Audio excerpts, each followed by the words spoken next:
ನಮಸ್ಕಾರ ಸ್ನೇಹಿತರೆ, ನಮ್ಮ ಮೈಥಾಲಜಿ ಮೇಡ್ಸ್ ಮೇ ಚಾನೆಲ್ಗೆ ನಿಮಗೆಲ್ಲರಿಗೂ ಸ್ವಾಗತ.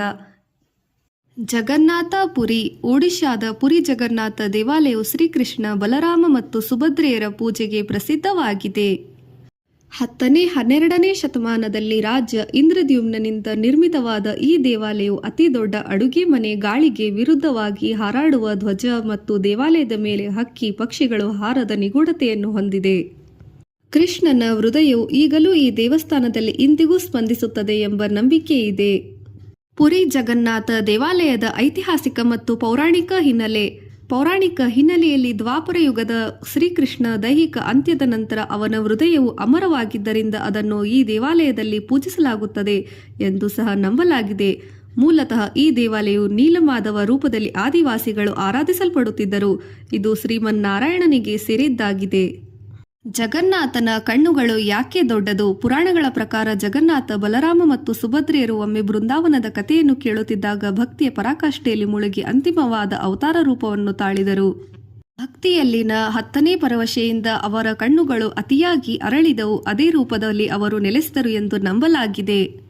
ಈ ದೇವಾಲಯವು ಭಾರತದ 4 ಧಾಮಗಳಲ್ಲಿ ಚಾರ್ಧಾಮ್ ಯಾತ್ರೆಗಳಲ್ಲಿ ಒಂದಾಗಿದೆ. ಇಲ್ಲಿ ಜಗನ್ನಾಥನು ಜಗತ್ತಿನ ನಾಥ ಎಂದರೆ ಒಡೆಯನಾಗಿ ವಿಶ್ವದ ಸ್ವಾಮಿಯಾಗಿದ್ದಾನೆ. ದೇವಾಲಯದ ರೋಮಾಂಚಕ ಪವಾಡಗಳು. ಉಲ್ಟಾ ಹಾರುವ ಧ್ವಜ.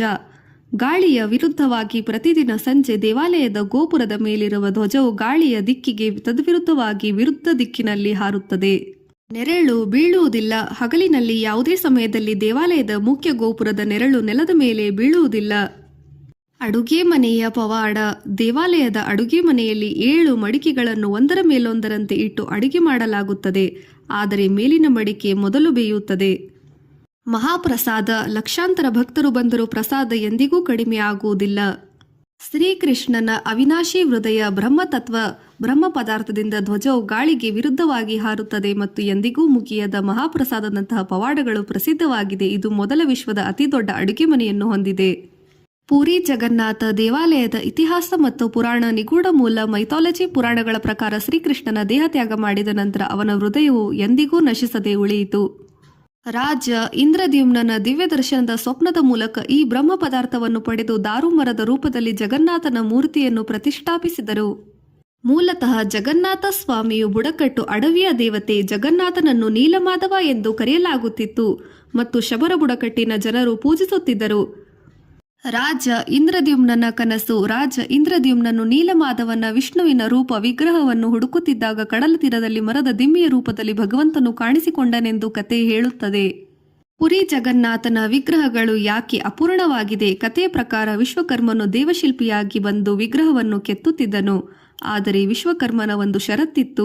21 ದಿನಗಳ ಕಾಲ ಅವನನ್ನು ಒಬ್ಬಂಟಿಯಾಗಿ ಬಿಟ್ಟು, ಯಾರೂ ನೋಡದ ರೀತಿ, ಯಾರೂ ಅವನನ್ನು ತೊಂದರೆ ಕೊಡದ ರೀತಿ ಒಬ್ಬಂಟಿಯಾಗಿ ಶಿಲ್ಪ ಕೆತ್ತುವುದಾಗಿ 21 ದಿನಗಳ ಕಾಲ ಸಮಯ ಕೊಡಬೇಕೆಂದು ರಾಜನಲ್ಲಿ ವಿನಂತಿಸಿಕೊಂಡಿದ್ದ.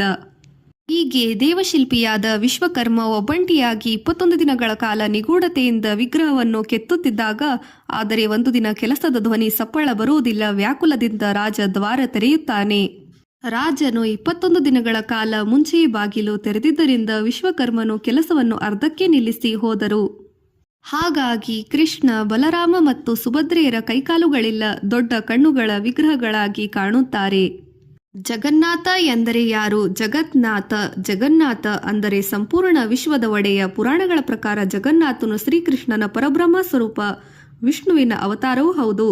ಭಕ್ತರ ದೃಷ್ಟಿಯಲ್ಲಿ ತಂದೆ, ತಾಯಿ, ಬಂಧು ಬಳಗ ಎಲ್ಲವೂ ಆಗಿರುವ ಜಗನ್ನಾಥ ಜಗತ್ತಿನ ರಕ್ಷಕ ಸ್ವಾಮಿಯಾಗಿದ್ದಾನೆ. ಈ ದೇವಸ್ಥಾನದಲ್ಲಿ ಜಗನ್ನಾಥ, ಬಲಭದ್ರ, ಸುಭದ್ರ ಈ ಮೂವರನ್ನು ಒಂದೇ ವೇದಿಕೆಯಲ್ಲಿ ಪೂಜಿಸಲ್ಪಡುತ್ತಾರೆ. ಇದು ಅತ್ಯಂತ ಅಪರೂಪವಾಗಿದೆ. ನೀಲಮಾಧವ ಮತ್ತು ವಿದ್ಯಾಪತಿಯ ಕತೆ. ಸ್ಕಂದ ಪುರಾಣದ ಪ್ರಕಾರ ಪುರಿ ಪ್ರದೇಶದಲ್ಲಿ ಹಿಂದೆ ನೀಲಮಾಧವ ಎಂಬ ದೈವ ಸ್ವರೂಪ ಇದ್ದರು. ಈ ದೇವರನ್ನು ಗುಪ್ತವಾಗಿ ಪೂಜಿಸುತ್ತಿದ್ದ ವಿಶ್ವವಸ್ತು ಎಂಬ ಸಾವಿರ ಜನಾಂಗದ ನಾಯಕನಾಗಿದ್ದರು. ಈ ವಿಷಯ ರಾಜ ಇಂದ್ರದ್ಯುಮ್ನನಿಗೆ ತಿಳಿದಾಗ ಅವನು ತನ್ನ ಬ್ರಾಹ್ಮಣನಾದ ವಿದ್ಯಾಪತಿಯನ್ನು ಕಳುಹಿಸುತ್ತಾನೆ. ಆದರೆ ವಿಶ್ವವಸ್ತು ದೇವಾಲಯದ ಸ್ಥಳವನ್ನು ಯಾರಿಗೂ ತೋರಿಸುವುದಿಲ್ಲ. ವಿದ್ಯಾಪತಿ ಎಂಬ ಬ್ರಾಹ್ಮಣ ಯುಕ್ತಿ ಬಳಸಿ ದಾರಿಯಲ್ಲೆಲ್ಲ ಸಾಸಿವೆ ಬೀಜಗಳನ್ನು ಸುರಿದನು. ನಂತರ ಅವುಗಳಿಂದ ಅಲ್ಲಿ ಬೆಳೆದ ಸಸ್ಯಗಳಿಂದ ದೇವಾಲಯದ ಸ್ಥಳವನ್ನು ಪತ್ತೆ ಹಚ್ಚುತ್ತಾನೆ. ಈ ಸ್ಥಳವೇ ಮುಂದೆ ಪುರಿ ಜಗನ್ನಾಥವಾಗಿ ಪ್ರಸಿದ್ಧವಾಯಿತು.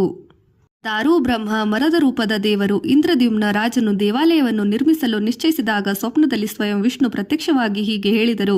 ನಾನು ಮರದ ರೂಪದಲ್ಲಿ ದಾರು ನಿನ್ನ ಮುಂದೆ ಬರುವೆ, ಅದರಿಂದಲೇ ನನ್ನ ವಿಗ್ರಹವನ್ನು ನಿರ್ಮಿಸು ಎಂದು ಆದೇಶಿಸಿದರು. ಹೀಗಾಗಿ ಇಂದಿಗೂ ಸಹ ದಾರು ಮರದಿಂದ ವಿಗ್ರಹವನ್ನು ಕೆತ್ತಲಾಗುತ್ತದೆ. ದೇವಸ್ಥಾನದ ಇತಿಹಾಸ. ಇಂದಿನ ಜಗನ್ನಾಥಪುರಿ ದೇವಸ್ಥಾನವನ್ನು 12ನೇ ಶತಮಾನದಲ್ಲಿ ಗಂಗವಂಶದ ಅನಂತವರ್ಮನ ಚೋಡಗಂಗ ದೇವ ನಿರ್ಮಿಸಿದರು. ಅದು ಕಲಿಂಗ ಶೈಲಿಯ ವಾಸ್ತುಶಿಲ್ಪ. ಸುಮಾರು 214 ಅಡಿ ಎತ್ತರವಿದ್ದು ದೇವಾಲಯದ ಮೇಲಿರುವ ಧ್ವಜವು ಸದಾ ಗಾಳಿಯ ವಿರುದ್ಧ ದಿಕ್ಕಿನಲ್ಲಿ ಹಾರುತ್ತದೆ. ಇದು ಇನ್ನೊಂದು ರಹಸ್ಯವಾಗಿದೆ. ರಥಯಾತ್ರೆ.